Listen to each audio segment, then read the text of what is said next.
Now next, it was one of the coalition's big ideas. E-petitions that attracted the most support could get debated in the Commons, but that's not exactly how it's worked out, and it's left many people feeling even more frustrated that MPs just aren't listening. Chris Storridge reports. Back in 2009, these people tried to hand in a petition about CCTV to Derby City Council. Things didn't quite go to plan. You can see why, from the point of view of councils and the government, submitting petitions online might seem like an attractive way of doing things. But are the petitions making the powers that be listen to us, or are they making it easier for them to fob us off? Online or e-petitions are starting to have a big impact. The release of confidential documents about the Hillsborough disaster looks like it'll be sped up, largely as the result of an e-petition. The riots last summer also got a dedicated debate because of online pressure. People are discussing kind of really important issues, and they can actually force Parliament to discuss what they want rather than what the government of the day wants. But other well-supported petitions have struggled to get time in the Commons, including one on NHS reforms.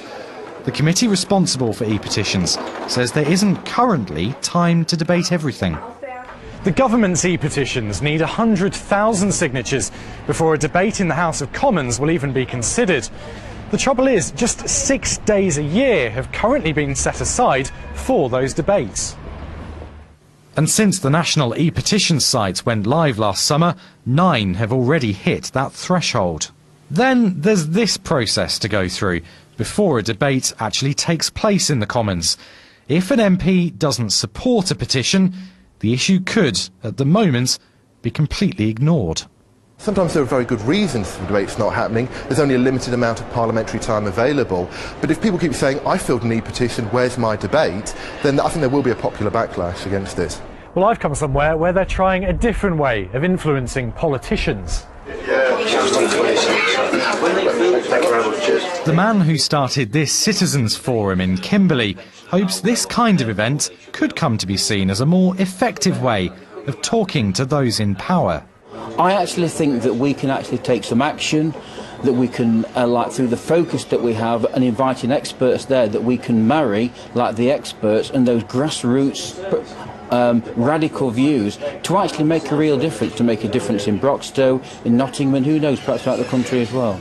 And as the group continued debating, they got on to the subject of e-petitions. You end up disappointing the public, who expect something to happen as a result of an e-petition. It's bad for democracy, and it really does not help people in the long run, because people will be disappointed. Of that, I think there can be absolutely no doubt whatsoever. You have a year to gather your 100,000 people.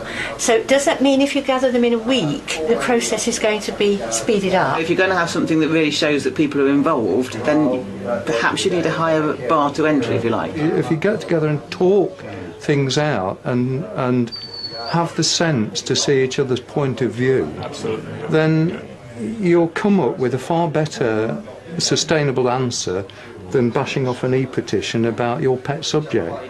A review taking place into e-petitions could improve their effectiveness, but groups like this one might also give decision makers something to chew on. Natasha, you chair the backbench committee that decides the fate of e-petitions. Clearly people in the film that we've just seen feel disappointed, feel let down that you failed to deliver on what you set out to do on this. Yeah, and they're right to. I too have always voiced my concerns about e-petitions. The problem has been that the government created the system and then passed it over to us to deal with, so we don't actually have any control over the system itself. I think that's the first problem. The second thing is that, as you saw in the film, it's raised people's expectations. The government says it's very clear on the website that actually it only makes something eligible for a debate, but I think the perception out there is that as soon as you reach 100,000 signatures that you get a debate, a vote and a change in the law. And I think until we get that perception across to people that that's not necessarily what happens, I think we're not going to have very much faith in the system, and unless you've got faith in the system, people are just going to be disappointed. Heather Wheeler, Natasha's committee has got a hard job satisfying everyone, but what do you think and where do you think the problem lies? Again, it is absolutely with a perception, because that is actually not what is meant to be happening. It's really interesting as a group of backbenchers to appear before the backbench committee to put your case that you should have this debate. It's very exciting, and I think, are those broadcast? I think those events really ought to be broadcast, and that should go on the parliamentary channel so that the public actually get to see. Would that engage the public better? Oh, yeah, absolutely. Yeah, particularly because is it 3 people with a pet subject, or is it 30 people who are absolutely clamouring to have this particular debate? I think there's a really big problem there, though. We are a backbench business committee, so we are responding to backbenchers. They come to us and they ask us for time to debate an issue that they think is of importance that can't find debate anywhere else. So the government nor the opposition will schedule something for debate. This, with e-petitions, is different. This is about us as Parliament listening to the public. And I think actually that's right. And I think that we need to make sure that we make this work, because otherwise the problem isn't, as you saw in the film, sometimes it's worse than never having had that in the first place. But the way that we're dealing you're with less likely to give a petition a debate if you don't think it's going to get through in the first place. No, that's not how it works at all. It's actually exactly the opposite. Yeah. And actually, we have scheduled for debate almost every single e-petition that's reached 100,000 signatures, and we saw the Hillsborough e-petition.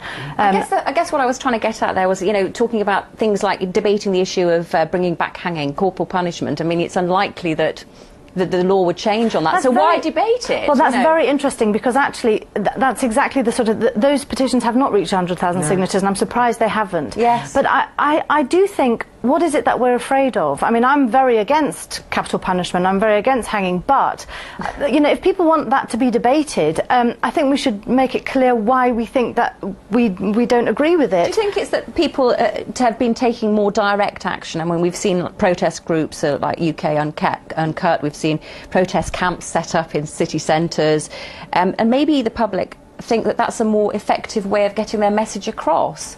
They can see what that action's going to do, whereas they may feel it, in this e-petition way, it may get lost in the system. Well, the difficulty, actually, the thing I find so strange, once you've had all that passion and persuaded the backbench committee to have a debate, you then get to the chamber, and unless it is something incredible, you almost lose the passion in the chamber somehow. It sort of dribbles down just to the 20 that are interested, and there are acres of green space, and I think that's a real shame. That doesn't actually happen with backbench debates. The Hillsborough one was packed, the cycling one was packed, but I mean, a few others haven't been. They've all been packed. They've all been packed. Well, we've always had speech limits, and that's what's been really unusual about backbench debates. Yes, so that when we have debates in backbench time, we are limited normally to 4 or 5 minutes. Well, there are very few days, though, as well, where you can actually debate, and that's another problem, isn't it? I did make a really big fuss about this. That the fact is that we are allocated a certain amount of time for backbench debates, and I thought that we would be swamped by e-petitions. That hasn't actually happened.